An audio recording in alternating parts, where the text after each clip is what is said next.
That is hardcore. This is hardcore shit. But for me, it gets harder and harder to resist. Everyone, you are tuned in to Hardcore Horror with Mike and Brigitte. This is season 3. Welcome back, 2024. Brigitte, what's going on? Happy New Year. As crazy you said, season 3. I'm like, holy shit. That Season is so 3. crazy. Yeah, it's been a crazy wild ride, hasn't it? It sure has, yeah. Kind of flew by a little bit. Yeah, definitely. Kind of wild. Yeah. So we got a show tonight. Who we got as a guest? We got a guest coming up. Yeah, so we got Anthony Cooney. He's an indie filmmaker based out of Chicago. That I know him. You've worked with him. I've worked with him quite a few times. He's helped me on some projects. I've helped him, so we'll talk about a lot of that anecdotal stuff later on. Cool. Before we get to that, let's talk about some horror news. Let's see what's going on. The first thing I wanted to chat about with, not really horror news, but definitely horror news, AI. We've talked a little bit about AI before, right? Yep. But so recently there was a George Carlin special that got uploaded to YouTube. And it's an hour long, maybe a little bit more, special. The only thing about it is it's new. George Carlin's been dead for quite a few years now. Now, first of all, I want to say George Carlin was, without a doubt, my favorite comedian. I loved his work. I definitely cannot really be replicated. But with AI, now they have thoughts. This was an hour-long special. I listened to the whole thing. Was it George Carlin? No. But there are some points that was definitely off. In my mind, I'm like, George Carlin would never say this. But throughout the whole thing, there are some cadence of him, for sure. The voice didn't actually try to sound like him to a degree. It tried to get his nuances down and hit or missed on some of those. But there was some of it, I'm like, that does sound like George Carlin. That sounds like exactly something he would do. What are your thoughts on this? Well, one, I think it's creepy as shit, and I think it's actually think it's really gonna slowly start taking over things. You can already kind of see shit taking over. I was talking to a guy like literally yesterday, in real estate, and he was like, "Have you ever heard of?" And he was calling it a lease. And I was like, no. He's like, oh, it's in real estate. If you want to look for an apartment, you call, and instead of a person answering, and I was like, that's been around for years. And he goes, well, Elise does all these other things. Elise can call you and collect your rent. You can put in work orders. And it just tells you all these things. And I was like, holy shit, that's going to put a lot of leasing consultants out of their jobs. Like, crazy. And that is crazy. But you know, like, as much as some of this stuff sounds like it could work, I mean, I hate like automated,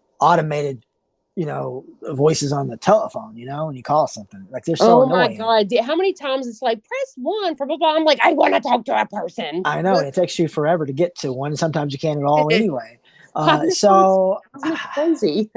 Right. So but I don't know. What you're talking about, like, that's kind of creepy because it's a computer that's trying to be like a real person.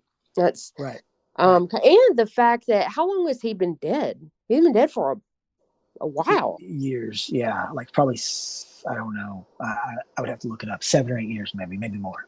So where are they getting the information? Are they just playing like some of his? So they had the AI. Okay. Yeah. So he's got tons of comedy specials and stuff, and I've listened to all of them. Yeah. So they had the AI listen to all this and program itself through his lens of the way he does comedy. Which, again, like, some of it's hit or miss, but the stuff that's hit is like, that's crazy.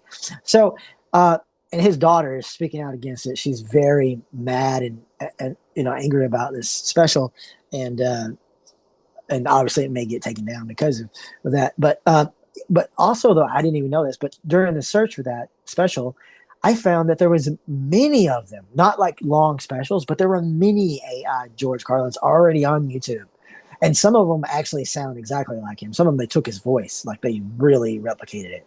Like I said, this one didn't try to. It tried to imitate it without actually using his voice. But there's some on there that actually uses his voice, and they're doing current jokes in a form that quote unquote George Carlin would do.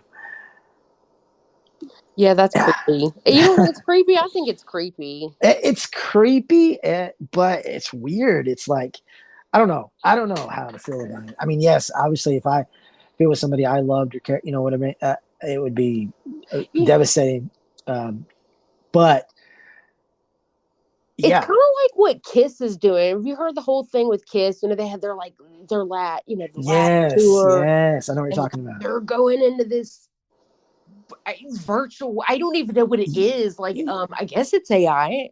Yeah, like a holographic AI stuff, right? I'm like, performance. We're gonna keep on performing that way. Yeah, I'm like, what are your thoughts on that? Yeah, I don't know. I would want to watch that. I don't. Yeah. I don't know. I said who wouldn't watch it, but I did listen to the special. But just because I was curious about, yeah, me too, what this would be like. Not something I would really want to. They said they did a Tom Brady comedy. This YouTube channel is Dudesy. It's supposed to be mostly AI. I don't know how that all works, but I guess they did another one with Tom Brady as a comedian, like as a joke, and they got pulled down. So probably this one's going to go away as well. But just the fact that it's done and it's out there, and that means that right now there's so many other people going and they're trying to do somebody else that's dead or maybe even live. It's wild. It's crazy how it's like when I say slowly taking over. Like I didn't realize how all this AI stuff, like how deep it gets with writing stories. Have you ever played around and been like, yeah, I want a horror short about a guy named Mike and a girl named Brigitte that lives in Tennessee, and then it'll just write this in a horror short about Mike and Brigitte that lives in Tennessee, and you're like, oh my god, what the fuck? It's pretty. I mean, in like a matter of like a minute, seconds. Yeah. It just starts a minute. Yeah, crazy. Yeah. Yes. Yes. So stories, pictures, obviously audio now, everything basically. It's just 10 years from now, who knows what the world's going to be like with that sort of stuff. I know it's crazy. And then there really will be like no dying if you have made yourself an artificial clone in a way, Yeah. It's wild. It's wild. So something I never thought of. I mean, obviously you watch the Terminator, but you don't think of this happening and people really being okay with it. I mean, I know some people are, but it seems like I don't know.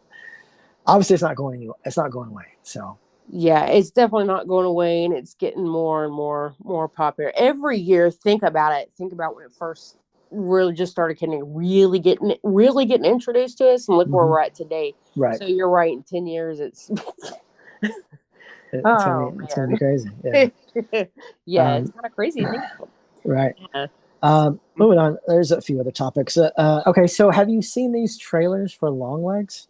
Yeah, I actually just saw them today. Okay. What do you think, first of all? Well, the trailers don't tell you a whole lot. I mean, you can tell it's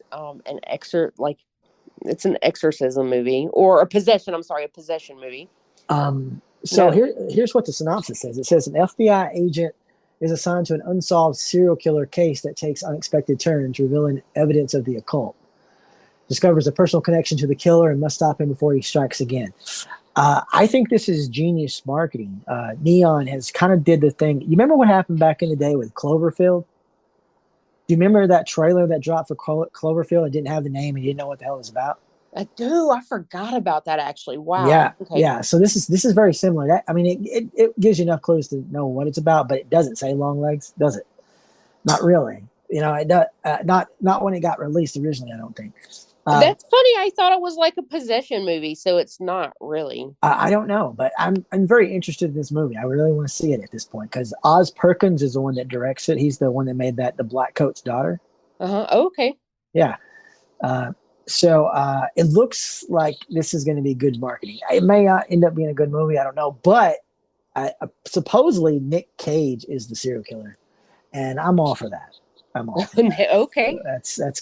That works for me.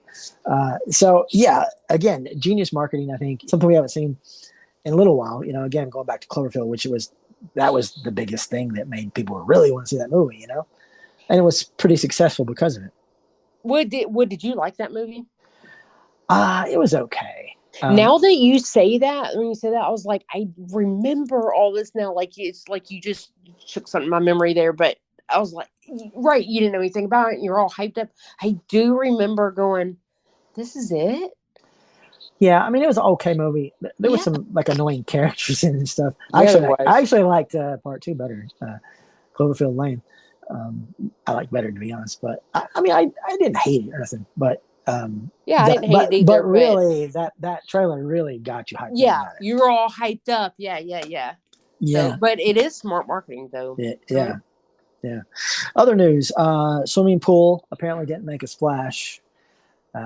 Didn't do too well at the box office, which I kind of figured, to be honest. It didn't really seem like it was going to be a big movie. I haven't seen it yet, so I can't comment on how good it is or not. But I want to watch it. I'll watch it. Yeah. I'll tell you one thing that I struggle with sometimes in movies, and it's just me being just ADHD. That's all. Like it looks like the only scene is at the pool. Yeah. I'm like, oh, I hate that. At first I thought it was just, the girl and maybe like a couple other characters, but on the trailer, there's, several kids out the pool. I was like, it's really hard for me when it's just like a couple of characters and it's just one setting for 2 hours. Oh, it's so hard for me. Right. But, I don't know. I'll still watch it, but I'm not real excited about it. I didn't jump in the car and go watch it at the movie or anything. Right. No, I didn't either. Okay. Other news. Supposedly there's going to be a new Blob. They're in the works and at least talking about making a new Blob movie. What did you think about the remake of the Blob in the 80s? In the 80s? Mm-hmm. So I probably haven't seen that since the 80s. Really? I just watched it today. For the first time? No, a rewatch. I did a rewatch of it today. Did you watch it? Was the last time you watched it like in the 80s? No, it hadn't been that long, but it had been a while for sure. Yeah. It hadn't been that long, but I think this is a good movie. I wonder why nobody really talks about it that much. It does really get sort of overshadowed by all the other good movies of the 80s, but there's some really good practical effects in here. Now, maybe the dialogue isn't as good as some other, whatever, but so maybe the plot isn't maybe the best, but I really do like the kills and stuff. And I think that the practical effects work really well. That's probably the only thing I can remember about it. So 80s, I would have been a child. And that's one thing that I do remember about this movie is the practical effects. That's probably the only thing I remember about it. So, well, worth a rewatch for sure. So if they're making another one, that's the only thing. I hope it's not run by like too much CGI. It's gonna be completely CGI. I know, and that's what kind of I'm like, I feel like CGI is awesome. I can do some really great things, but sometimes I think it's a little overkill. And it almost makes it look too cartoonish or fake, or I don't know. I don't really know what I'm trying to look for. Like I say, cartoonish looking. I don't know another way to describe it, but that's probably what's. I could be wrong, but I would assume that's what it's going to be. Most likely. But that's good. I might put that on my list. I might do a rewatch of the Blob. Yeah, cool, very cool. All right, last thing, breaking news.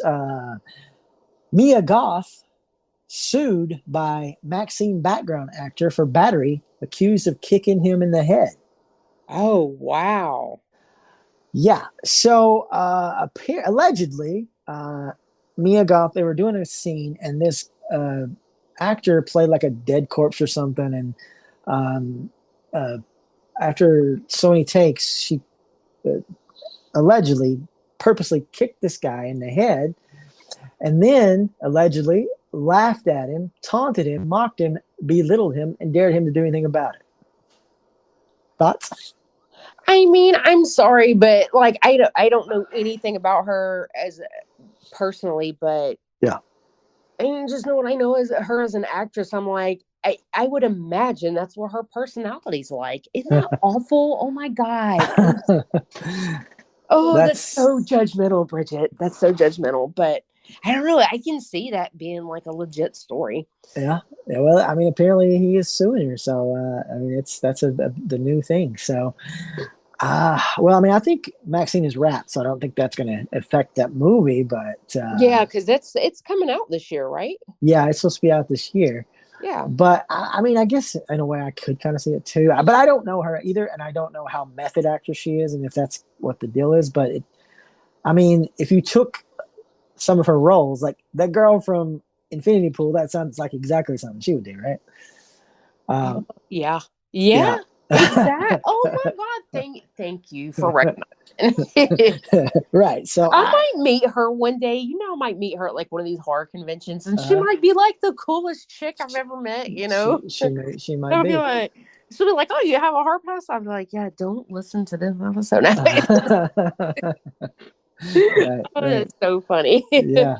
Well, that'd be really cool. But damn, you never know. There's always two sides to a story. So maybe that could really happen, or he might have seen the opportunity of at working with someone well off and might have been a con artist. I don't know. Who knows? Yeah, right.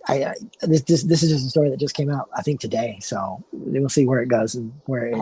Yeah. Now I'm gonna start following it now. Yeah. All right. Let's talk about some movies. What have you been watching? You got some watches? Yeah, for sure. So, I've narrowed it down. I've done a lot of rewatches, but I didn't want to talk about. Yeah. I didn't want to talk about all of them. So I've narrowed it down to a few. Okay. The first one is a movie from 2014 called The Treatment.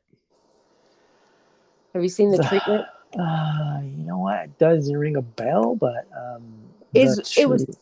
I really liked it. Yes, it'd be considered horror. It's a psychological thriller. Inspector Kaffmeyer has been haunted by the unsolved disappearance of his younger brother. When he's assigned to a disturbing case involving a missing child, he focuses on the main suspected of kidnapping his brother years ago. No, I don't think I've seen this. Holy shit. Put this on your list. So it's pretty intense. It's a very intense story because of the topic, and it's got some what the fuck moments in there. And when you find out like the killer's motive, yeah, it's a wild story. It's not. I wondered if it was based off of a true story. It's definitely not. Okay. But it definitely pushes some boundaries for sure. And even for me, like I'm desensitized to a lot of things, but even that one, I was like, oh wow, so it's a pretty good one. I definitely recommend it. Okay. Another movie I watch, and I feel like I've had this on my list for a while, and I feel like it was one that we talked about on the podcast that was on your list. So you can tell me if I'm wrong. In Her Skin. Yeah. Okay, yeah. Cool. So for me, what I thought was like the most disturbing about this movie is how much it was based off of the true story of the abduction of Rachel Barber in Australia. So after I watched this movie, I went and watched like a 20-minute documentary on YouTube, and it's literally like the movie is every single damn thing that happened, like the real story. So that was pretty crazy. Another movie I watched in 2023, Suitable Flesh. I don't remember specifically talking about this one. Did you like this movie? My whole thing was I liked it. It wasn't as good as I thought I was going to like it, but I did really like it.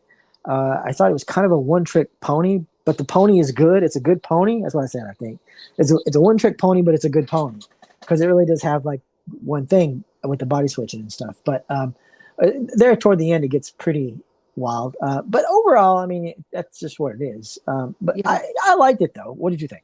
There was kind of, I feel really the same. I think I hyped myself up on it. Mm-hmm. I was trying to find somewhere to stream it for free for like ever, and I couldn't find it. Right. So finally got to watch it, and I was like, oh, you know, Well, the one it was thing gonna be a little bit better, but I think the one thing that kept popping up was Lovecraftian and stuff, and I was thinking it was going to be like a lot of goo and a lot of messy shit, like I don't know, society or something. I don't know, but yeah, it didn't end up being that way. I didn't think. yeah, you would think that. So it was directed by Jill Lynch and based off the 1937 H.P. Lovecraft short story Thing on the Doorstep. So I'm kind of like you, like I would have never thought that would have been based off of Lovecraft at all. But anyways, I was a little disappointed. It was a little too repetitive for me, the body switching.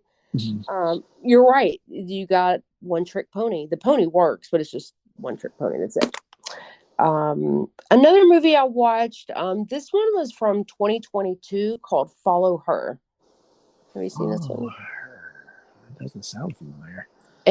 An aspiring actress responds to a mysterious classified ad and finds herself trapped in her new boss's twisted revenge fantasy. No, I haven't seen it. Oh, okay. So it was all right. It was decent. So it was like a twisted story, and it kept making me guess what's going to happen. And so, I mean, it wasn't the best I've ever seen, but it's a good reminder. It's a lot to do with social media. That's why I didn't watch it. I saw the poster for it, and I was like, "This sounds like social media." It totally is, and you and I've talked about this so many times. I'm like, oh, I'm watching this great horror movie, and of course, people are getting their phones out, and they're filming it, on a movie, and I'm like, oh, it gets on my nerves. But this is all based around social media, and it's kind of a good reminder of like the dangers of privacy intrusion, with the popular rise of all the different social media platforms. So, but they had a different little twist on it. So I think it's worth a watch. It's not the best, but it's not as great as The Treatment. That one you definitely have to watch. Okay. Right. One more thing I'm gonna talk about that I watched because I just finished it up is a docu-series, not necessarily horror, but we're talking about the curious case of Natalia Grace. Oh, I did see the first part. I haven't seen the second part, but yeah, that's wild, huh? Yeah, isn't that crazy? Orphan. That's what Orphan's based on, right? Yeah, it's totally just like the movie. Like, they even talk about that in the docuseries. They're like, if you go and watch the movie, they were saying the mom needed to be sued by the people who put out organ. I was like, that is so crazy. But it's a really, really crazy story. It just come out this year. I think it come out January the 5th on Max. Part 2 did, right? But part 1 had been out a while because I watched part 1. Oh, okay. So I didn't realize that. Okay, so I watched all of it from beginning to end. Okay. And I think it's gonna continue. I think gonna continue. Yeah. Based off of that last episode, it's 100% gonna continue. And I mean, it's so crazy. Tracy even went and started following Natalia on social media. I mean, it's pretty crazy. It's basically, if you haven't heard about it, I think it's on it's on Max. I just said it's on Max. Right. So Natalia Grace is assumed to be a 6-year-old Ukrainian orphan with a rare bone disorder, and who her adoptive parents believe she was an adult who was disguising herself as a child with intent to harm the family. Right. That doesn't even sound that. I mean, that's kind of crazy, but no, the shit gets so crazy. It's yeah. Even the first part was horrific, to say the least. Yeah, no doubt. So, only other thing that we'll talk about is our extreme movie. Yeah. Okay. So I don't know if you want to go ahead and talk about it.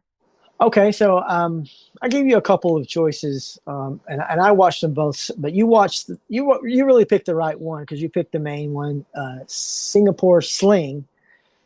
Yeah. And so this has just been I picked this out. I didn't know anything about it other than it's on a list of hardcore or extreme movies, And sometimes that's what you get. You just don't really know. I think sometimes we're really scraping the bottom of the barrel of some of these, but you're really getting like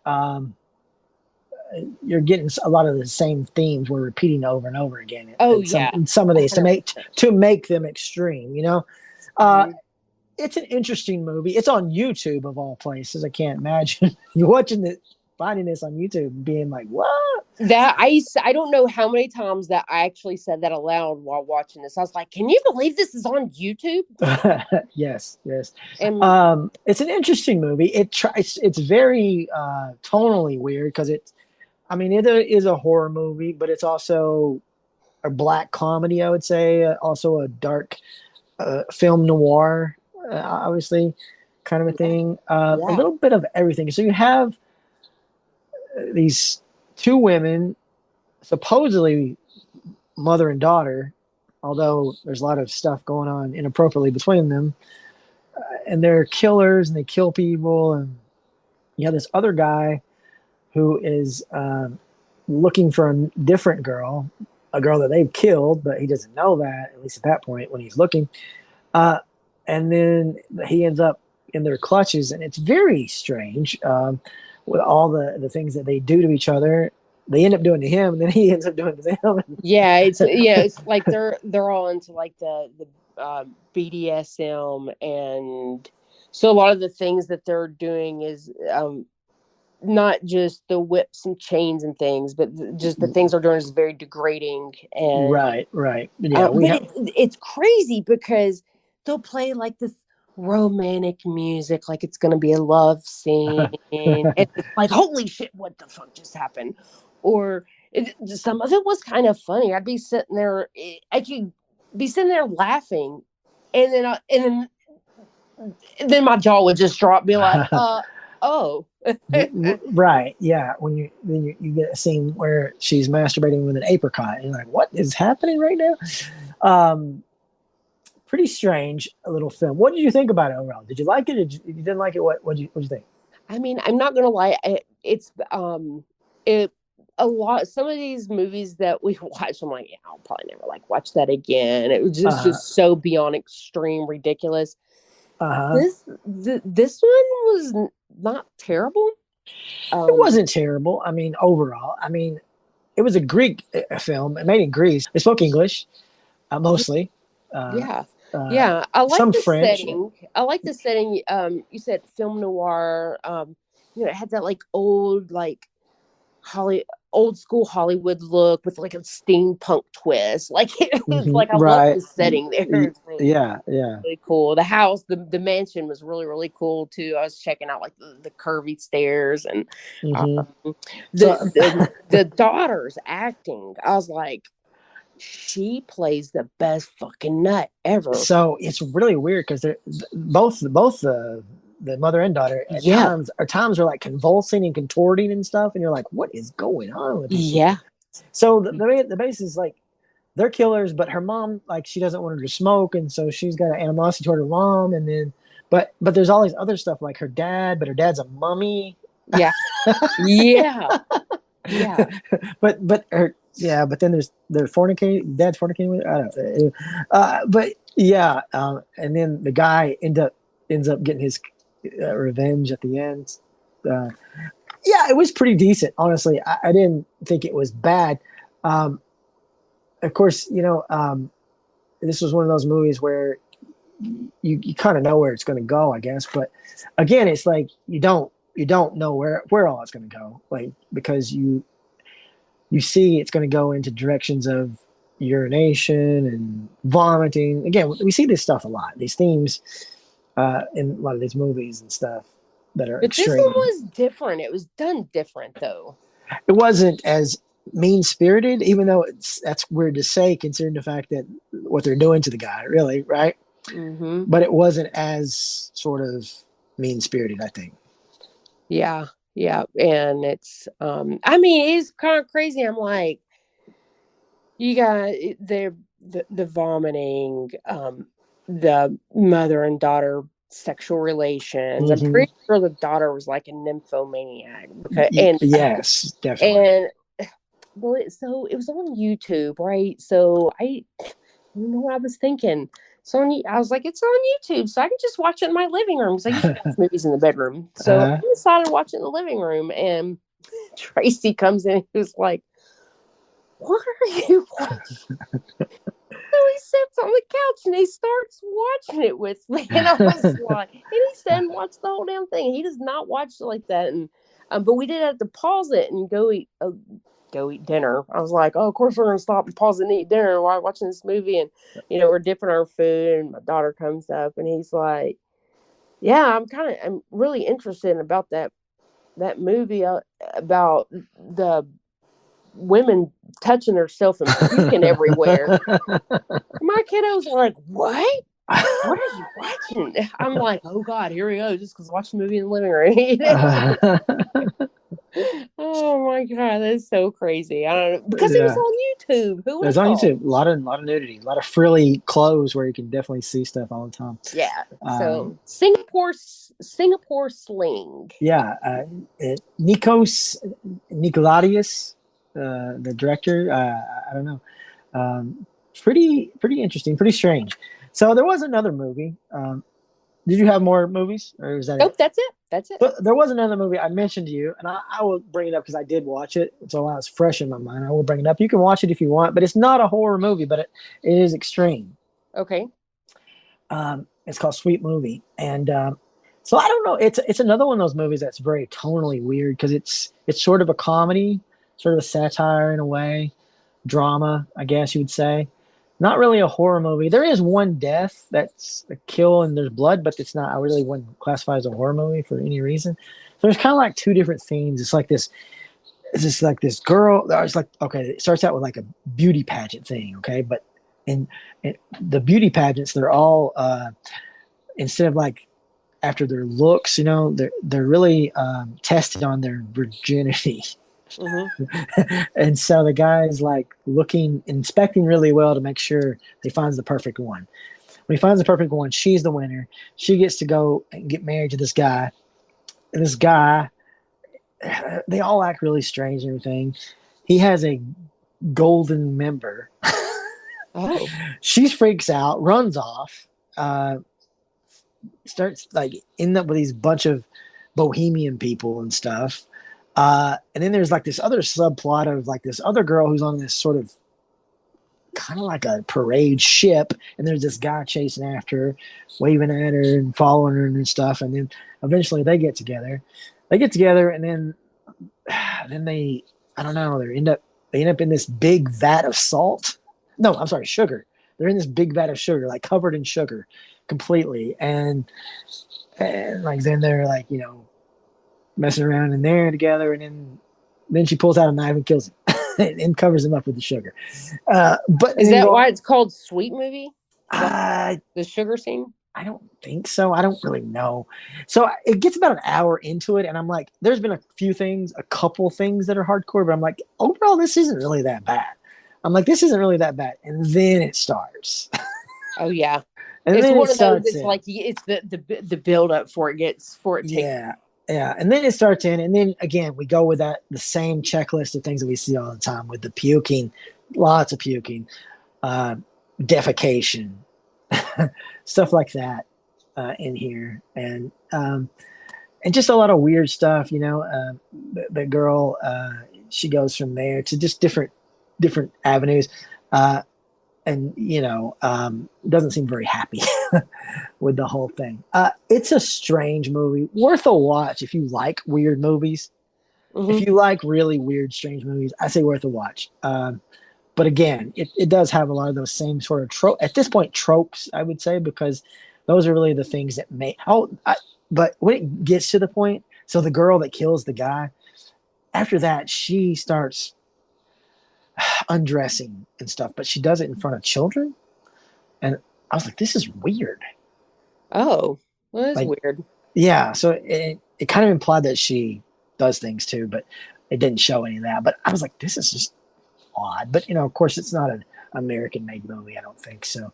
That's why it's extreme. Well, That would make 99% of people uncomfortable if they watched it. yes, Oh, God. yes. Yeah, It's that's why it's extreme. Yeah. it says I don't know. I don't know if it's a French film or Canadian film. I'm not for sure, but West Germany is also part there. I don't know exactly where it originated first, but I guess they filmed it in the Netherlands, in Amsterdam. So Okay. yeah, okay, and some in France and Canada. So a little bit all over the place there. But it's worth a watch if you do like really weird extreme movies. But again, it's not a horror movie. I wouldn't even classify it as horror. Okay. Not really. Okay. So I'll go to what I've been watching. I'll just list a few things. I obviously watched a whole lot of stuff since we've been gone. Yeah. A lot of rewatches, like you said, as well. I did a few television show stuff. I finally checked out South of Hell. Have you ever seen that show? I don't think I've even heard of it. Yeah. Mina Severi, that girl from American Pie. You know what I'm talking about? Yeah, for sure. So she stars in it. Eli Roth actually directed the first episode. It only lasted one season. I can kind of see why, though. It's sort of low production value, but it's about a girl who is possessed, but it's weird because she's like a demon hunter who goes and finds other demons and brings out her demon, and her demon eats those demons and takes them out of people. Oh. Yeah.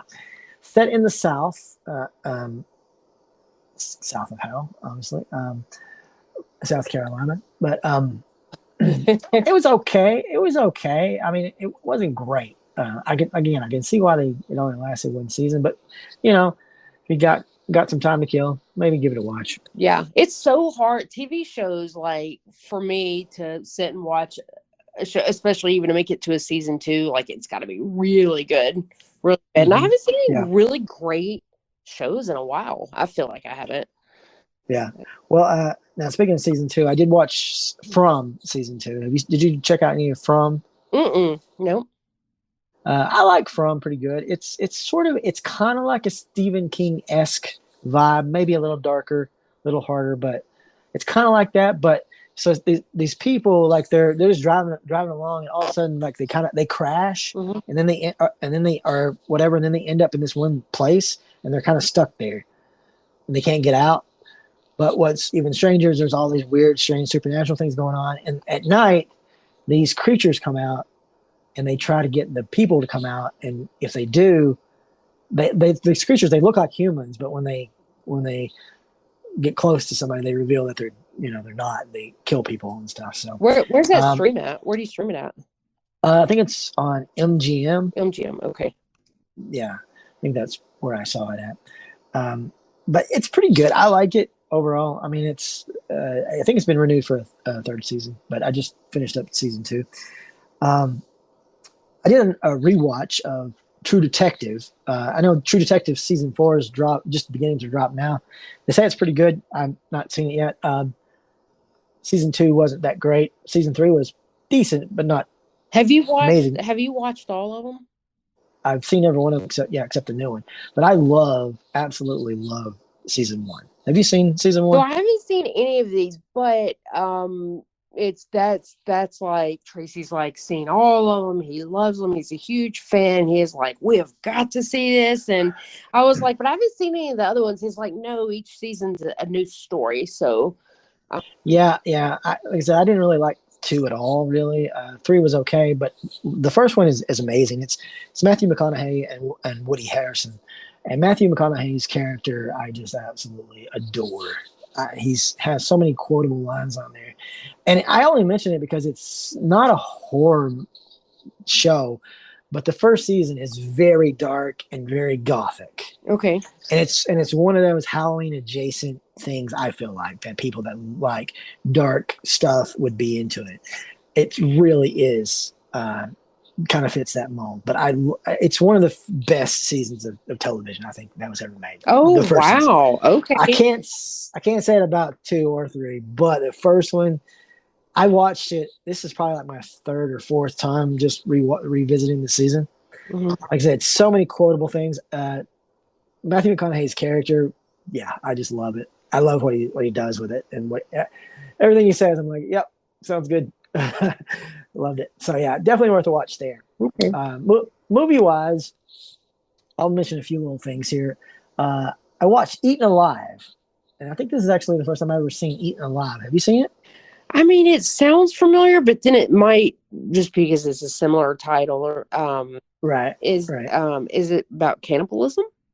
It is. Well, no, No. it's not about cannibalism. Actually, no, it was made in 1976 by Tobe Hooper. Wow, I can't believe it. I don't even think I've even heard of this. Yeah, so a psychotic redneck who owns a dilapidated hotel in rural East Texas kills various people who upset him or his business, and he feeds their bodies to a large crocodile that he keeps as a pet in the swamp. Oh, wow. Oh, wait a minute. Have I seen this? I feel like I've seen. Oh, wow. I feel like I've seen this, but it would have been like when I was a kid. Yeah. Well, it's kind of crazy. So the funny takeaway I got from this movie, I mean, it's an okay movie. It ain't like great or anything, but it's an okay movie. The takeaway I got from this was Robert Englund is in here. And, it's kind of funny because we kind of associate Robert Englund with Freddy, and like maybe Wes discovered him. I mean, obviously he was doing like V and stuff for that, but we don't really think about it. But Toby actually put him in a movie before Wes did. So yeah, here he is. 1976, Eaten Alive. Wow, that is so crazy. I have seen this. Oh my God. Like I almost completely forgot about this movie. Yeah. I definitely saw it. It amazes me how many horror movies I watched. Like when I was a kid, I was like, is that all I did was just sit around and watch damn horror movies all the damn time? Yeah, that's crazy. I almost want to do a rewatch of it. It's almost like nostalgia. Yeah, exactly. I think that was my first time watching that. I've seen the poster and the trailer or the poster box art. I think you might Places Forever, but yeah, that was the first time watching. Up next was a new film just dropped, Destroy All Neighbors. Okay, I don't think I've seen it. I don't think I know this one. This one just dropped on Shudder recently. Struggling prog rock musician finds himself in a living nightmare when he accidentally kills Vlad, the neighbor from hell. It's a decent little horror comedy. If you're in the mood for horror comedy, like nothing too serious or dark, just very, very sort of comedic. Because it's like he kills these people sometimes accidentally, and they come back and they kind of join him on his quest for his prog rock stuff. Yeah, it's just more. But there's some pretty good gore and stuff in it. So it's not. Alex Winter's in this movie from he's one of the Lost Boys, right? Who's that now? Alex Winter. He's one of the Lost Boys. Yes, that's true. Bill and That's Ted's correct. Excellent Adventure. Yeah, that is true. Yes, that's funny. I haven't seen him anything in a while. So yeah. So would you recommend it? What do you think? I mean, it's not like super funny. It ain't like Tucker and Dale versus Evil funny. So if you're looking for that, you probably won't get it here. But if you just want like some romp of horror comedy, yeah, it's a good watch for that. But again, nothing that's gonna appease your dark void, your dark appetite or anything like that. But again, if you want something that's kind of silly, goofy, but fun. Okay, all right, yeah. Cool. One rewatch I'm going to mention that because we haven't talked about this one. I don't know if you've seen it or not. Is Mom and Dad. Have you seen that one? Mom and Dad, but not Mom and Dad. Is it not Mom and Dad? Okay. It's Mom and Dad. Okay. What's it? Oh, it's about a mom and dad, I guess. It's Nick Cage and Selma Blair. A teenage girl and her younger brother must survive a wild 24 hours during which a mass hysteria of unknown origin causes parents to turn violently against their own kids. Okay, no, I haven't seen this. Nope. You need to watch this one. Put this one on your list. I love this movie. Okay. This makes probably the third time I watched it. It's so good because it's like literally like everybody is trying to kill their kids, their own kids. They don't care about anybody else's kids. They don't care about anybody else. They're just trying to kill their own kids. Wow. Okay. Right. My, Yeah, mom and dad. mom and dad, and it doesn't give you a lot of explanation. So if you need answers, you might not like that, but it's just fun. And Nick Cage being Nick Cage, again, that's why I said with long legs. Nick Cage being Nick Cage, man, I'll take it. You know, as long as he's not trying to do the Wicker Man, he's good. You know, I love him when he goes batshit crazy in these movies, and he definitely, Yeah. No. and he definitely does in this one. He does for sure. Oh, cool. Okay. All right. So, Yes. mom and dad, 27. Yes, mom and dad loved it. But the last one I want to talk about is Nefarious. Okay. Okay. I watched Nefarious. Finally got around to watching it. First thing I will say about it is Sean Patrick Flannery. You know, he did really good in that role. Holy shit! Right? He did a right. really good role. Yeah, he was like really good as far as performing and acting. Absolutely. Other than that, all I can say is I couldn't stand the fucking movie. Yeah. He definitely made the movie, but it was okay. I watched it last year, and like I don't think it made my top list, but yeah, I think it did make your top list. Did it? It made your top. Yeah, I think so. I was offended by it. It was just Christian religious propaganda all the way through. It was like listening to a sermon. I was like, what the hell is this? I did not like it. It's like, if you're going to go and try to teach me something, be a little less blatant about it. It's like, no. And then come to find out the guy who made this movie is the one who made those movies. God's not dead and stuff. So I'm like, yeah, I know where this is coming from. Oh, Totally. Really? I don't remember that. I don't remember that about it. Yeah. It's complete property. It's like a sermon. Like, if you listen to the shit, it's like, what the fuck? Yeah. So that pissed me off. I need to go back and rewatch it because I don't recall that from the movie. I need to go back and do a rewatch of it because I remember liking it. I don't remember it making my top list, but it might have. I love me some Sean Patrick Flannery though. Oh my god. Yeah. I mean, he did a great job. I mean, it's just the material, just the morality tale of it all, and again, it just felt too beat me over the head with a stick kind of a thing. And what did you say the movie was that the same director? What did you say? They do all this Christian stuff. They do God's Not Dead, Do You Believe? Oh, I'm like, all that stuff. I'm like, I don't know any of these. I'm like, but it's not. Well, I don't know them either because I don't watch them. But they're two directors. They did those movies. The other one did Unplanned. I mean, come on. I mean, you see all this stuff and you go, oh, this makes perfect sense. Completely. Yeah. And it's like, look, I'm sorry. Like, if you want to, like, I have nothing like against putting religion into movies. Like, look at The Exorcist. Like, there's tons of religion in there. You know what I mean? Mm-hmm. That's like one of my favorite movies. And that movie did wonders for people to go to church, apparently, back in the day. It supposedly scare people into going into. But this sort of thing where they're like trying to trick you and be like, oh, it's a horror movie. No, it's a sermon masquerading as a horror movie. I don't need this in my life. I think so. Was the so when he's in there and the guy's coming in and questioning him, he's like brainwashing him and manipulating the. Okay, I don't remember if he's a detective or what, but was he the one that kind of preaching or no? Maybe I have it backwards. No, I mean, really, Sean Patrick Flannery's character is preaching in his own way. I mean, it's all about like good or evil, the devil and God. I mean, the whole thing is. And then we go into abortion. And I mean, it really is a checklist. I don't even remember that. You know what? I'm going to go I'm going to write it down. I'm going to go back and do a rewatch. Sometimes I watch so many movies that I do remember liking it, but I don't remember any of this. So, yeah, well, I mean, maybe you just watched it. I mean, I kind of heard that it was a Christian movie, and I wasn't for sure, but I not heard anything really about it. And again, I didn't know the directors at the time who had made it. But as soon as it started, man, I was like, yeah, this is exactly what this is. And it just, to me, it was just very blatant. And maybe it's not as blatant to some other people, but to me, I felt like it was just preachy. Yeah. And I don't like too preachy. I don't like it when you get too preachy. You can have you can be subtle about things and like put like things in movies, but when you get too preachy, I'm out. Yeah. Yeah. Like the little hidden messages or something. Right? Yeah. I get it.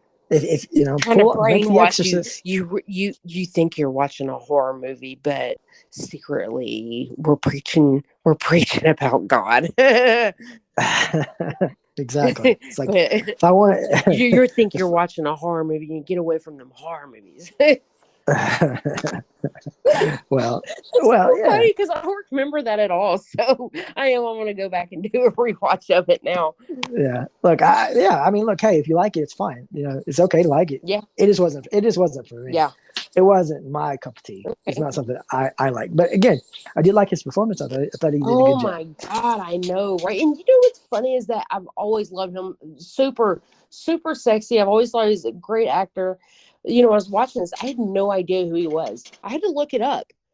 I was like, who is that? Oh my God, he looks so familiar. He hasn't aged very well, I don't feel like, but damn good actor. The way he's making his personality flip back and forth like that, that's what I do remember, and that's what I love. So one of the things I loved about the movie. Yeah, I mean, at some point, I'm like, is this Shocker? Is this gonna be Shocker? Like, but it's like, come on, yeah.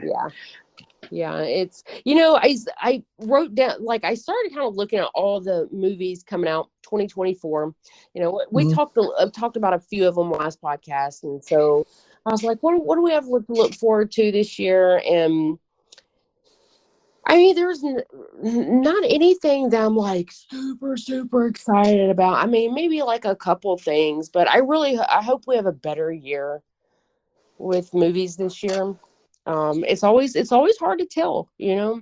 I mean, I don't think last year was a bad year. It didn't have a lot of. Wasn't a bad year, but what do you think? What do you think in let's say the last 10 years? Is there any particular year that you feel like that was a great year for horror movies? It had Martyrs in 2007, and that sort of wave was going on for like a year or two. But what's really been the big, because we had, like, I guess you'd say Rob Zombie's House of Thousand Corpses sort of changed things, early 2000s. Then you had Martyrs pushing a little farther. But then after that, what do we got? I mean, we got sort of a hodgepodge of everything. I don't feel like we got anything standard, like you had the 80s, you had the slashers. Right. And in the 90s, you had things that wanted to be Scream after Scream came out, and stuff like that. So I don't know. I feel like we. I mean, obviously, the big thing was the things that you're not a big fan of, which was the elevated horror. Yes. So elevated horror is like considered like a new genre, right? Right. Yeah. It's fairly new, right? Because, I mean, with The Witch, I think, and stuff like that, it's really the thing that propelled those sort of movies, and so that's really like the biggest, I guess, new thing, right? Yeah, and to me, I'm like, elevated horror. I'm like, they're all like, to me, they're all slow burns. Mm-hmm. Almost all of them.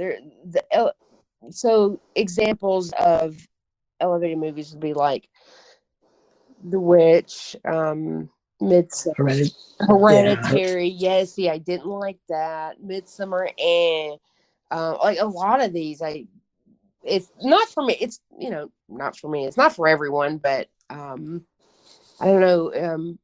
It's too boring. It's too artistic. I don't know. That's just me. What's your thoughts? I mean, I like some of them. I don't hate really any of them, I guess, really, but they're not my favorite movies. No, for sure, they're not my favorite movies. I can watch them and everything, but yeah, I don't seek them out. I think it's more people that like really appreciate film. I think I appreciate film, but I don't like. I don't know. I appreciate film. I mean, Some of those are just like, again, they're more like a 1-2 punch at the end, like a twist at the end, and so you have to sit through the whole thing to get to the twist. Yeah. Yeah. I'm like, that's why I call them slow burns. I mean, like a lot of the Jordan Peele movies, I think, are considered like the elevated horror, right? Yeah, well, especially Get Out, I guess. Yeah. And stuff like that. Yeah. Yeah. So, but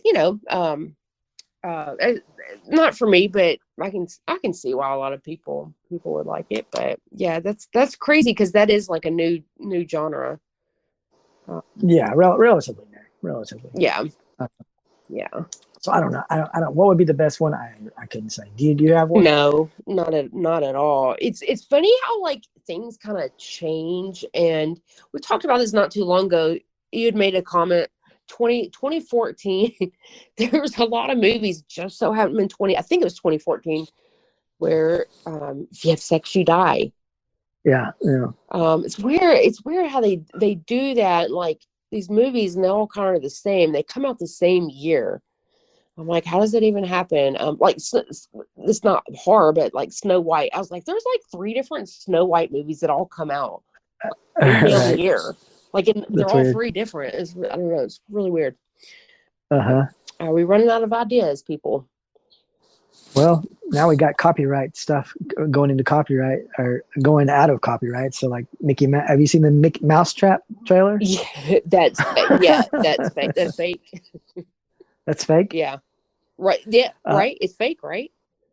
So I don't know. But isn't there that might be fake, but isn't there one in the works though being made? I think there's one in the works. So like, and I've seen this pop like all over freaking social media, but I've also seen all these rumors that it's fake. I'm like, oh, so is it? I don't know. But yeah, there's supposed to be there is supposed to be like a Mickey Mouse movie, a horror movie in the works right now. So who knows? So I don't know either. What I see here is there going to be a horror movie, Mickey Mouse Trap, a slasher film featuring imagery from Steamboat Willie, is expected to be released in March. That's what it says. Okay. March in like 2 months, March? Yep. Oh, okay. All right. So I didn't even know that. That's crazy. You know, the Winnie the Pooh horror movie really surprised me. Yeah. Blood and Honey, that was kind of shocked. I was shocked that I actually liked it. I thought it was pretty decent. So we'll see. We'll see how it shakes out. Right. Yeah. I'm sure that they probably had this movie made and they were waiting for the copyright to run out before they released it, Yeah. Or, getting ready to have it made. Yeah.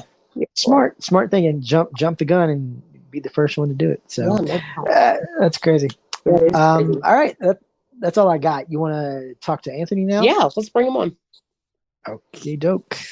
All right, so tonight we have Anthony Cooney. He's a Chicago-based indie filmmaker. Hey, what's up, Anthony? Hello. How are you? Anthony. Good. All right. What's been going on, man? So you've been making movies. Tell us what's been going on lately. Honestly, nothing really going on as far as the movie stuff going on. Just with work's been keeping me busy, and I've got twin girls, so that's keeping me busy too. Oh man! When you say twin girls, what do you mean? Toddlers. you have kids now? Yeah, I have two 4-year-old girls. That's how long it's been since. Wow. Yeah. I did not even know that, man. Well, long time congratulations. That's crazy. I did not have a clue. So what's that life like for you now? It's like bouncing on walls constantly. And twins. That's insane. That's double trouble. Yeah.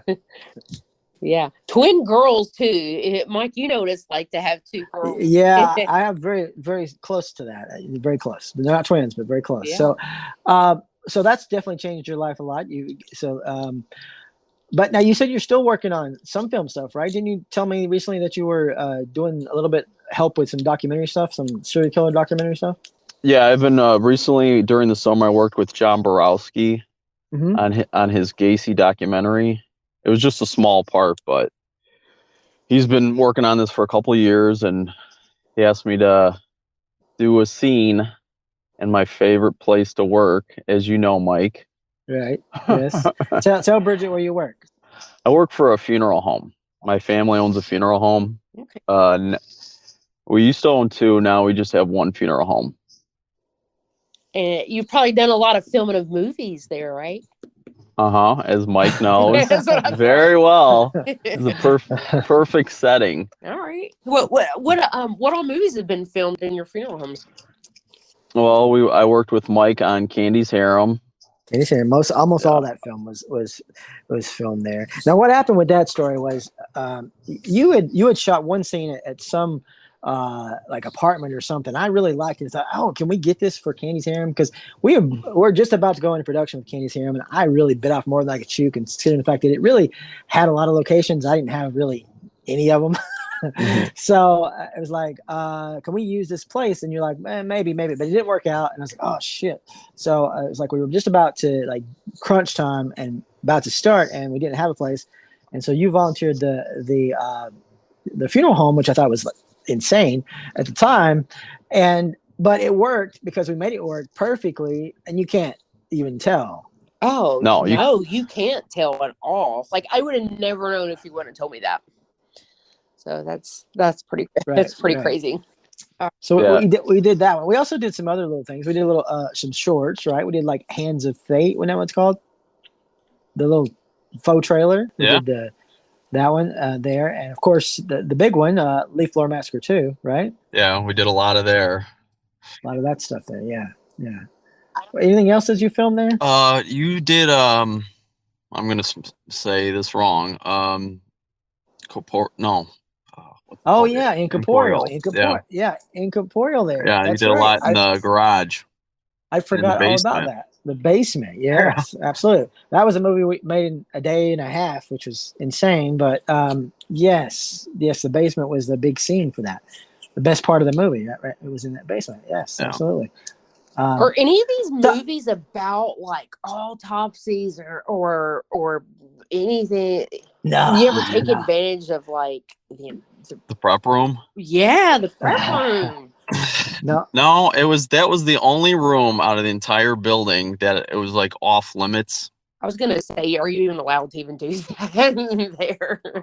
I mean, if we wanted to, we probably could if it was decorated just right. But I mean, at the time, when we were filming, a lot of times between all the films, we had customers, so it's kind of hard to move those customers out of that room, do some movie stuff.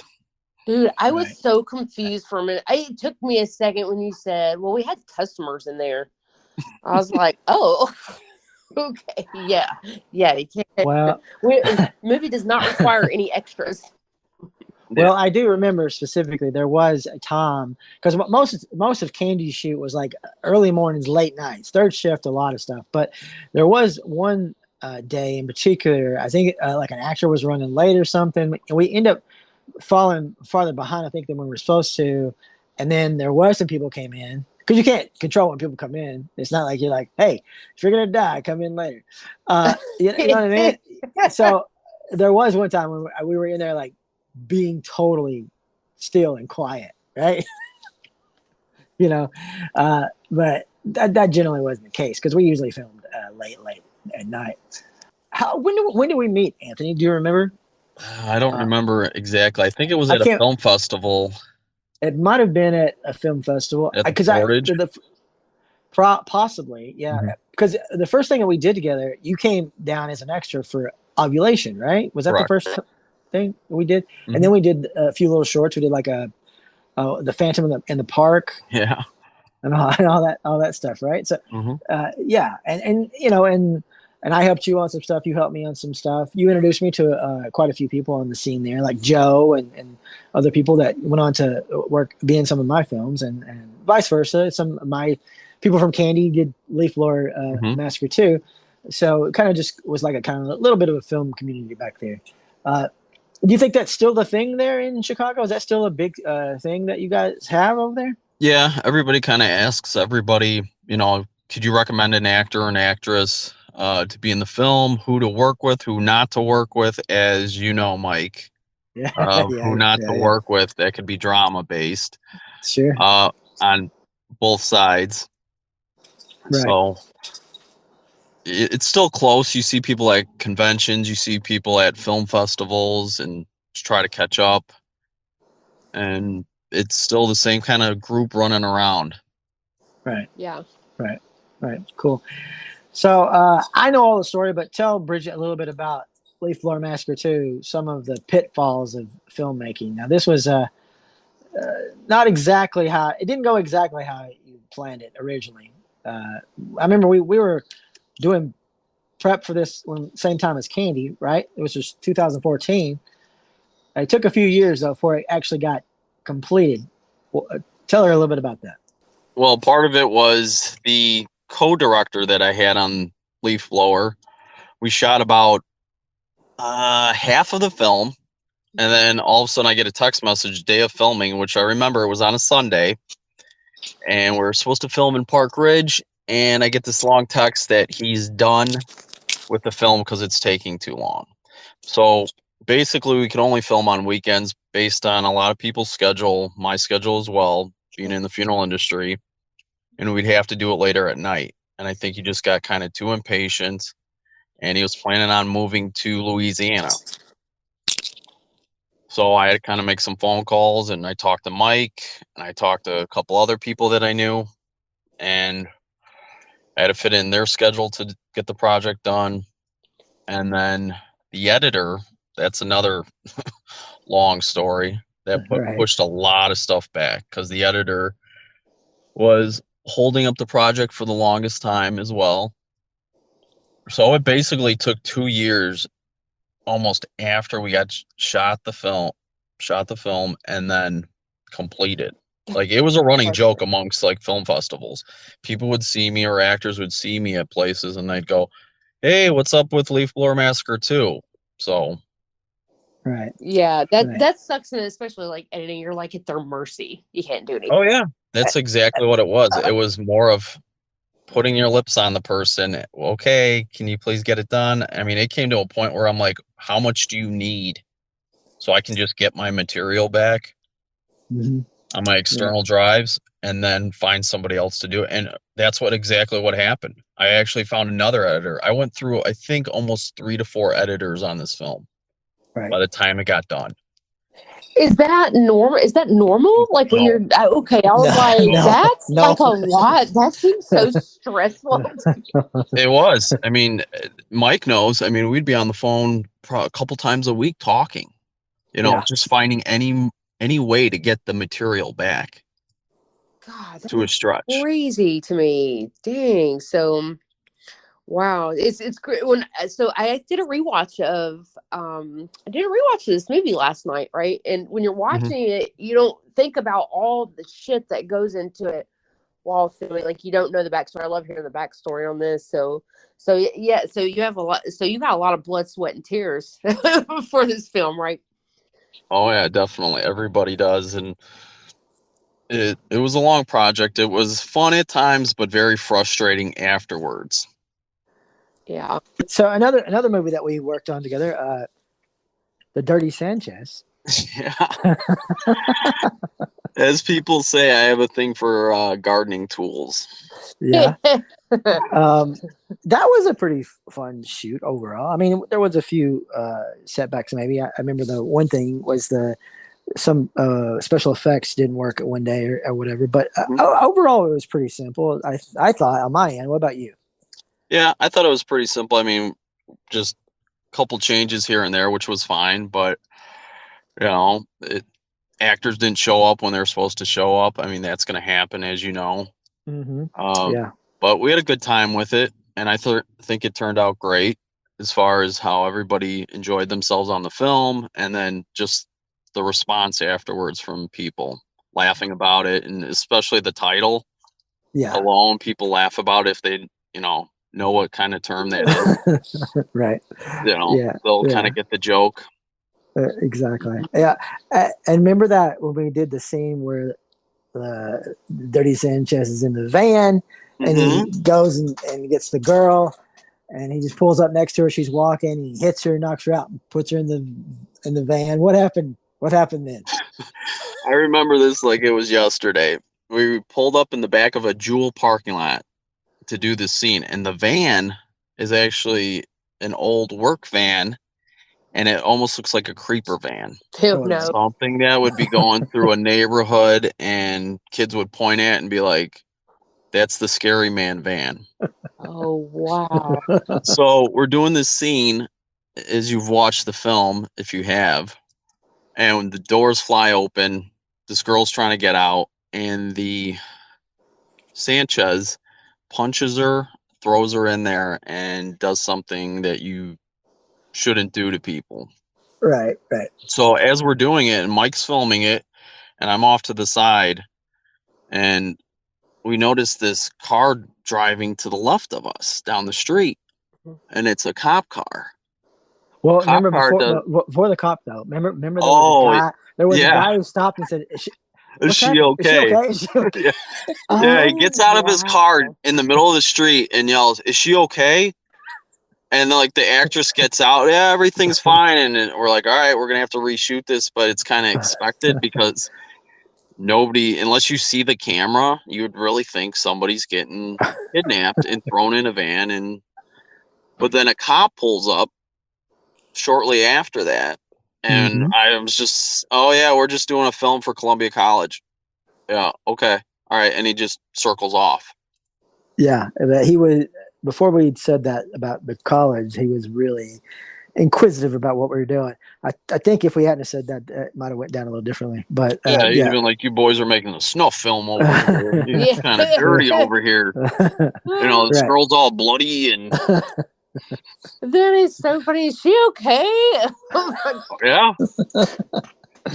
That's so funny. I actually had the police roll up this is kind of same situation. We filmed a movie 2 years ago that I acted in called All That Ends. Same thing. It's been stuck in editing for like ever.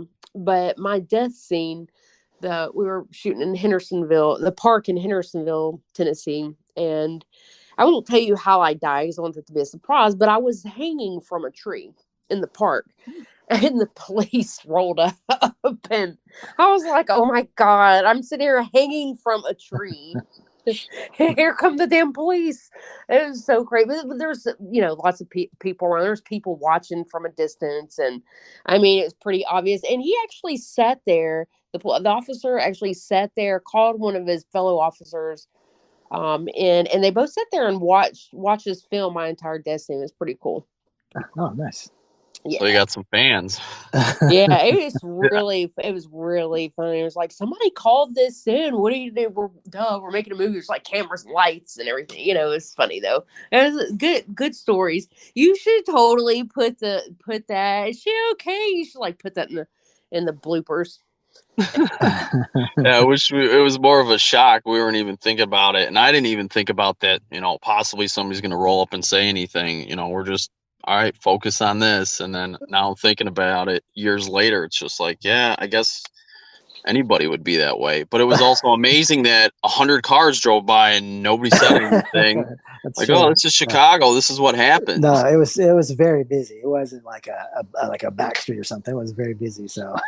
No, this was very busy, by a high school, by a Jewel, and a lot of shopping center areas. Yeah. Wow, that's crazy. You said a lot of people just kept driving by. Yep, it's none of my business. Yeah, that's so funny. Yeah, any other like fun, memorable stories while making movies? Oh, I mean, we had fun at, in between takes and stuff like that, joking around. People would fall asleep in the funeral home between takes on the couches. Yeah. Especially with Candies. I mean, the stuff that we did in the lounge, as you know, Mike. Yeah. There's somebody who's not a big fan of one scene that's in the lounge. Yeah. Somebody's not a big fan? No, he's not a big fan. Somebody who's in the scene?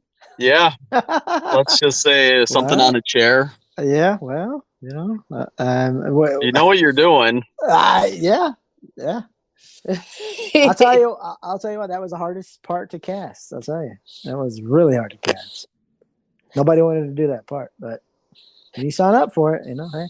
Hey, yeah, you know what you're getting yourself into, right? Exactly. Yeah, you either want it or, there was times she was all in for it. Her boyfriend at the time was going to play a detective, and she sent me a reply saying weeks later, after she was casted, that she wouldn't be good for her reputation. Sure. Because she's in the dentist industry. And I try to explain to her, I'm like, probably 1% or even less point is ever going to see this. So she went another way. And actually, it was funny. I'm trying to remember. I just saw a movie recently, and she was like a small background actor in. It was with like Kevin Sorbo. Oh, yeah? Yeah. And for some reason, I'm like, I kind of noticed that face. And then I looked up on IMDb. I'm like, yep, that's her. Wow. So that's crazy. Yep. But you'll have people back out. That happens. Drop or not even show up. Remember we had a PA mic that she did a couple hours or maybe a day or never showed up again. That's the standard, man. A PA will come for a day, get their credit, and leave. Yep. And you won't see them again. That's pretty much the way it goes. Yeah, that's almost always been my experience with PAs that you ask to do for free. Yeah. I had got the credit. Yeah, we had one actor on Leaf Blower 2's beginning of the movie. Talk to him during weeks before, even the night before. Okay, yeah, show up, be here at this time, and I'm calling him up. What's going on? He thought we were going to shoot at his place when I gave him the address of the location. And then he tried to blame me for it. And I'm like, we just talked on the phone last night. You've had the script for weeks. The scene's ready to be shot. And now I got to find somebody to fill in at the last second. Yeah. That's the really sucky thing about like your smaller low budget indie films, that if one person doesn't show up, it's a bitch. You either gotta find somebody real quick to fill in, or you're rewriting some things, and it's never fun. And then the rest of the cast is just sitting around waiting while you figure it out. It's got to be pretty stressful. I say it's almost like the Adam Sandler effect. Stick with your friends almost. Oh, that yeah. You know that are guaranteed to show up and they're into the project.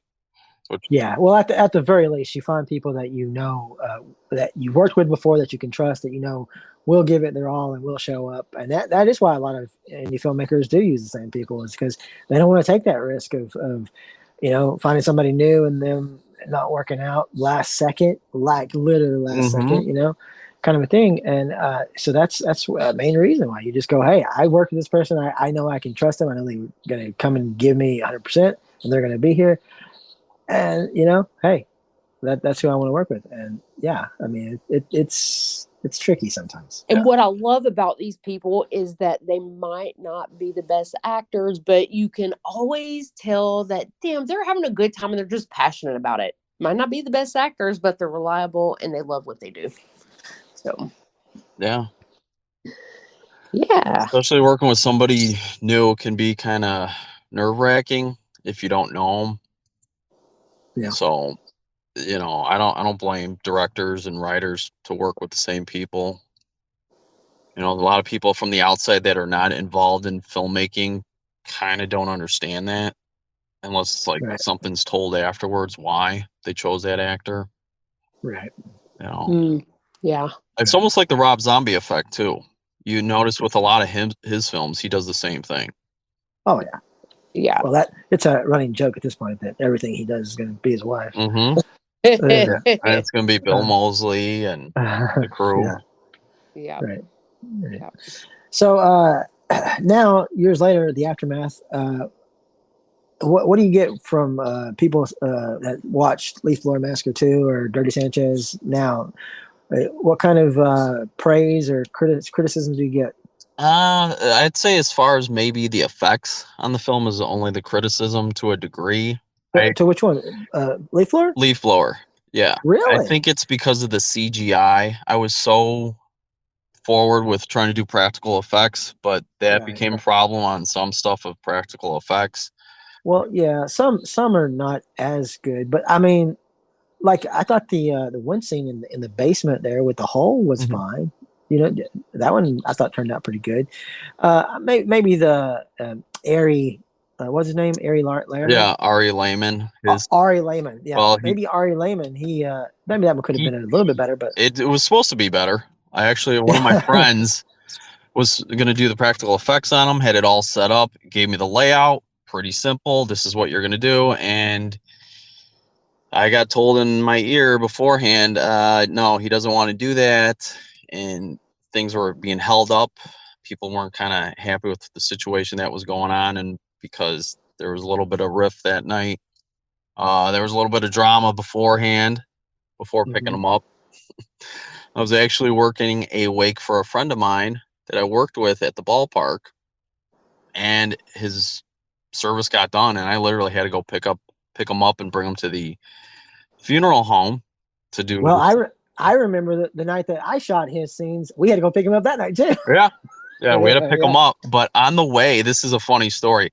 So literally, I'm changing from a suit into normal clothes, jumping into one of the main actors, to pick him up. And on the way, we get hit in a car. We get in a car accident. Oh, Some wow. guy rear ends us. We pull over. My buddy looks at his car. It's the muffler. Rips the muffler off, throws it to the side, and says, "Let's go get Ari." So we whip around, go to Ari's, which wasn't super long. Get to his house. Hey, we're here. I know, back at the funeral home, you were waiting, Mike, with other actors. Everybody's ready to go. Well, my buddy and I are sitting in the car waiting for Ari because he couldn't find his shoe. That's what I was told. I don't know, but he came in the car. We got back to the funeral home, ready to shoot the scenes, and we're trying to make it as pleasant as we could because we knew it was a Sunday night and everybody had work on Monday. Mhm. And we got through it, but you're gonna have little bumps in the road like that. Yeah. Or you have to either say, okay, I gotta change this, or we don't shoot this at all. Right. Yeah, that's true. That's true. But yeah, I mean that happens with actors, Right. It does. So if anybody wanted to see these movies, where can they see your movies at? I have a website, www.leafblowermassacre2.net. Okay. Or they can contact me through Instagram at leafblowermassacre as well, and just send me a direct message. Yeah. Cool. Awesome. Switching gears a little bit, Anthony, you're a pretty big collector, or at least you were back in the day. Do you still collect movies and all that stuff? Yeah. A matter of fact, I have a storage unit of stuff. I had to rent a storage unit, and I have one of the biggest storage units full of collectibles that I think I need to start getting rid of. So I know when we did vendor tables and stuff at conventions, you were always selling like miscellaneous different stuff, but a lot of movies and stuff. How many movies would you say you have? Over 1,000. Yeah. DVDs, Blu-rays, etc. Right. Yeah. And do you still collect them, or have you stopped now? I've slowed down tremendously. Oh, really? So okay. it's more of It's called having twins, right? Exactly. It's that'll do it, I always say to my friends, I said, when it's my time to go, and I give it to the girls, I'm like, here's your retirement fund. But be smart, look it up, find the value, and then whatever you sell, it's on you. Yeah. So your movies only horror movies, or did you have like a wide variety of your collection? Oh, as far as collectible stuff? Yeah, did you so for your movies, was it only horror movies, or is just a little bit of everything? A little bit of everything. Okay. And then what kind of collectibles do you collect? I've got statues, action figures, posters, miscellaneous props from movies, independent movies mostly. Yeah. Yeah, I love that. I love that shit. I collect it too, so that's why. That's so what do It's you like? it's very addictive. It Uh, kind of is. I'm like, I don't know what the hell I'm gonna do with this. I'm gonna set it in my office, but I love it. I yeah, love that I have it. You know, it's fun, but you've got to have the space to put it up. you That's another Yeah. thing. 100%. Otherwise, it's just boxes filled with stuff. I mean, to this day, like I go through my stuff and I'm like, I forgot I even bought this or even Oh have yeah. this. Yeah. Yeah. Yeah, yeah, for sure. I got that. Yeah. That's true. Switching gears again, Anthony, you did your own podcast at one point. What was that podcast called again? The Horror Addict. The Horror Addict. Yeah. And now Bridget, I listened to a couple of these episodes of this podcast back in the day, and it was professional. Like what we do here is we just kind of dick around, but you had, tell me if I'm wrong, you had a radio host or like a radio guy, radio voice personality as Yeah. one of your It, co-hosts, right? yeah, it's actually one of my friend Paul. Him and Mhm. I met at a convention, and he's the one who actually he has his own business called Third Degree Designs. And we met at a convention through an older friend that we had, and I was looking for somebody to do T-shirts for Leaf Blower Massacre too. Okay. And all of a sudden we started chit-chatting. I showed him design. He's like, yeah, I can do that. So we started talking about it, came up with the design. He printed the shirts, and then we've been friends ever since. And now, just recently, we've started a business, a clothing business called Cryptic Threads. Really? Yeah. Oh, So if you look that up, if you Google at Cryptic Threads through Google, you'll see it, and we've got all these different designs, original artwork. It's nothing like printing out Friday the 13th stuff and Yeah. Nightmare on Elm Street because the competition is just so big. So we even have some funeral shirts too, if you look it up. oh, that's awesome. So Wow. where do you sell it? Do you just have your online store? Do you still work conventions? Yeah, I still work conventions. I do it during the summer. I did a lot of smaller conventions, like one night shows. I've done Flashback Weekend every year here in Chicago. That's a great one. That's a great one. Days of the Dead. Now they've upped it to 2 shows. So that's been more of my passion, is doing the T-shirts. Oh, well, that's cool. That's cool. So what happened with the podcast? How come you guys stopped doing it? Well, his business is pretty big too. He's got 2 stores, Mhm. and so he keeps busy and he does all his own stuff. So we would do it on the weekends, the podcast, and it's just our lives got so busy. As I got busy in the funeral industry, it was hard to pick an exact night to do it. Yeah. And it was kind of like, okay, I can do it Wednesday night, but with how my work schedule is, I Never didn't know, want to man. hold anybody up. And Yeah. also our friend that was doing the radio voice and overseeing everything and doing the editing of the podcast. Mhm. We just got to the point where we were just getting so busy. And then during the time, we're coming up the idea for Cryptic Threads and started going forward with that. And we'll eventually get back to the podcast. It's just been work for both of us has been pretty busy. Right. Right. All right. Sounds good. And well, another thing that you got coming up, I don't know if you want to talk about this or not, but you do have something coming up that I'm working on. Do you want to talk about that, or do you want to wait? We can wait. You can wait. Okay. Yeah. Ooh, I want more of surprising. a surprise. Yeah. Yeah. Yeah, Okay. because Well. that's a question I get a lot. There's sometimes when I'm at conventions, people ask, "Oh, you don't have this?" Okay, Mhm. Right. that's been in the works for a while. But yeah, well, we've been talking about it for a while, but yeah, Mhm. now we're just getting the gears going, so won't be long now. Yeah. All right. We got anything else for him, Bridget? I don't think so. I think that's all I got, man. Really appreciate you coming on chit-chatting with us. It's our first podcast of the year. Oh, So nice. yeah, we're kicking it off. You're kicking it off for us. Perfect. All right, man. So again, tell everybody where they can find all your stuff. They can find Leaf Blower Massacre at www.leafblowermassacre2.net or through Instagram at Leaf Blower Massacre. They can send me a direct message. They can also email me if they want directly at nailgunmassacre187 at gmail.com. Okay.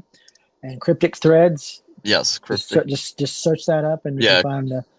Click on the website and you'll see the designs and a little bit of everything. We're working on some more stuff as well for the website. I just went on there, by the way, and I was like, "Oh, the funeral thing." Yeah. So we drive a hearse. So oh, nice. We literally have a hearse in our driveway. It's like an everyday vehicle. So I was like, "Oh, look at the hearse shirts on there! Awesome!" You should come up to Chicago. We do a show, not me exactly, but there's a show that's out in Lombard called the Hearse Show. Yeah. And it's usually around June or July, and it's all nothing but hearses, like a car show. Nice. Oh, that's fun. That's a lot of fun. This one's pretty cool too. Most of them are Cadillacs. This one's it's a Chrysler 300. Is it 300? There's only like 250 of them made, I think. Wow. So it's pretty cool. Yeah. How did you get your hands on that? My boyfriend actually delivers caskets for Nashville Casket. They make custom caskets, and he sometimes does delivery runs for them. And the owner had an extra hearse for sale, and we're like, oh my God, it was so cheap and hardly any miles on it. I mean, when I say cheap, I mean, it was like paid cash. Oh, wow. And we kind of like that. We're just kind of fits our personality really well. Oh God, we have a dead personality. No, it's it kind of goes as I'm horror podcast. We do horror acting, and he works at Slaughterhouse, and it just kind of fits. And we also work horror conventions. That's what I was asking about your conventions. Mm-hmm. We sell a lot of the collectibles and that you were talking about. So yeah, and we'll drive the hearse there, and it's always a big thing. We've been in a couple of hearse shows too at local conventions here in Tennessee. This is good stuff. Yeah, you should definitely come up to Chicago and try to do some conventions and come up for the hearse show. And yeah, that'd be awesome. Yeah, that'd be awesome. Fun. Yeah, cool. Well, yeah, man, it's really great talking to you. Appreciate you coming on, chatting with us. Thank you. Yep. All right, man. We will talk to you very soon. Sounds good. Thank you very much for having me on the show. Yeah. Later. All right, later. All right. Anthony Cooney, filmmaker from Chicago. Busy man, twin girls. Busy. Wow. Yeah, it's crazy. It's crazy to think about. I didn't even know. Yeah. So, well, that's our first show of season 3. Season 3. Wow. In the bag. Yep. Yeah. Crazy. So, I'd love to hear from people. So, if you have any ideas or any recommendations for guests that you would like us to bring on, or any particular topics, put it out there. Any recommendations for extreme horror movies, put it out there. Where can they put it out there? They can put it out there, so you can check us out on Facebook, Hardcore Horror with Mike and Brigitte. Mike is MIC. Or, I mean, you can always just message either Mike or I. I'm Lynn.Bridget on Facebook and Instagram. And you can check Mike out. What's your name, your profile names? Faux pas films. Yeah, absolutely. All right. Well, until the next time, which is going to be pretty soon, we have another episode coming up pretty quickly. Yeah. After this one, so we won't have as much to talk about. Maybe we'll see. Yeah. We'll see. Oh, before we go, let's do another movie for next week. You can watch Sweet Movie if you want. Again, it's up to you. But it's not a horror movie. I have a movie I want to suggest. I don't know if you have one. Do you have one? No, let's hear it. You always have good ones, so let's hear it. All right. Have you ever seen Red, White, and Blue? Is it a documentary? No, it is not. Oh, maybe not then. From 2010. I don't think so. It's a horror movie? It's a kind of. It's a thriller. I consider it horror. It's not like bloody. Well, okay. I consider it a horror movie in its own way. Okay. It's definitely brutal. Okay. I don't think I've seen it. Oh, it's funny when I look up Red, White, and Blue. There's one 2023. Yeah, not that one. Red, White, and Blue, 2010. Got it. Yes, it's on Tubi. On Tubi. Love it. Even easier. Yep. Cool. Yep. Absolutely. Okay. Very cool. So Red, White, and Blue for next week. All right. Okay. All right. That's all I got for you. That's it. All right. Until next time. Until next time. Hardcore. Keep it hardcore. Horror. Later. Later.